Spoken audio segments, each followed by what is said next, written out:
Creating habits, a concept we all understand, but few of us truly master.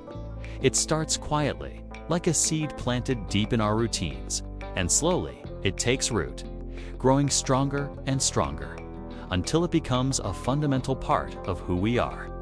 Just look around. Never before in history have we had so much access to information, yet so few of us manage to create the lasting changes we desire. We live in the age of knowledge, but also in the age of immediate distractions. In the past, the biggest enemy of change was a lack of resources. Today, it's the avalanche of opportunities and possibilities we face every day, which can paralyze us before we even take the first step. A famous philosopher, Aristotle, once said, "We are what we repeatedly do." Excellence, then, is not an act, but a habit. And if he were to say this today in 2025, he'd probably be talking about that daily habit of opening your phone and scrolling through a never-ending stream of social media posts instead of focusing on that one small action that could lead to the transformation you're seeking.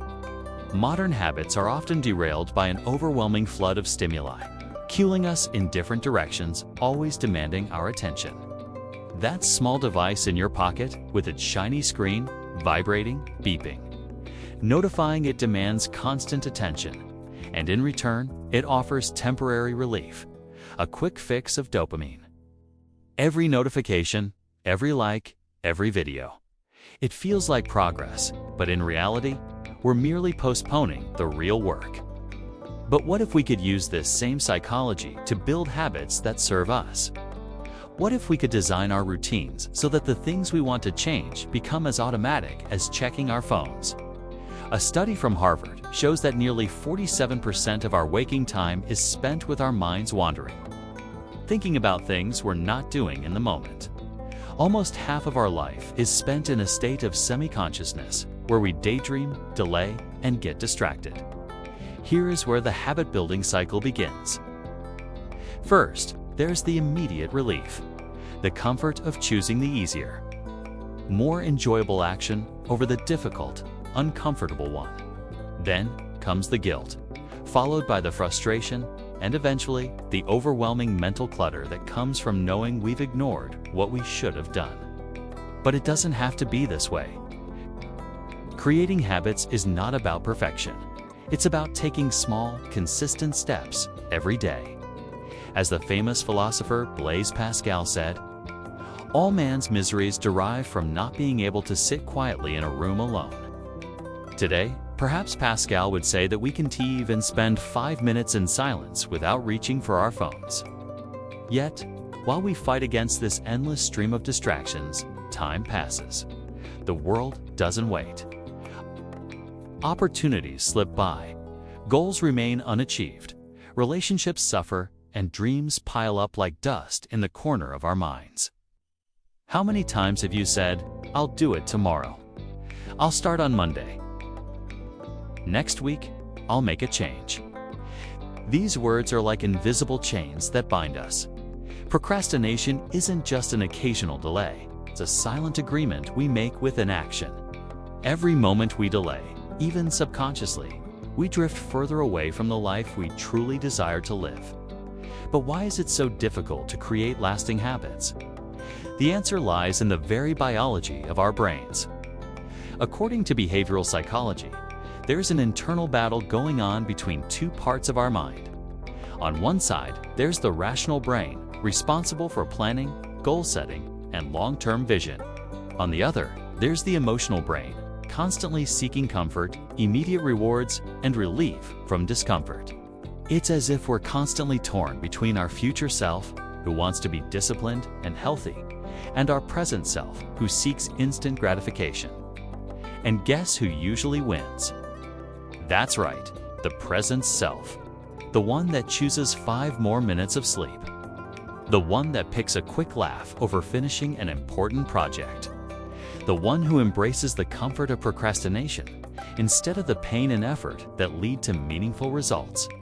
But here's the key. The only way to change this cycle is to start, even without motivation, even when it's uncomfortable. Because motivation isn't the cause of action. It's the result of action. You take the first step, and only then does your brain begin to release the energy you thought you needed before starting. But in a world where the average attention span has dropped to less than 8 seconds, shorter than a goldfish's attention span, according to a Microsoft study, staying focused has become a daily battle. This is where technology, which should support us, becomes an invisible enemy.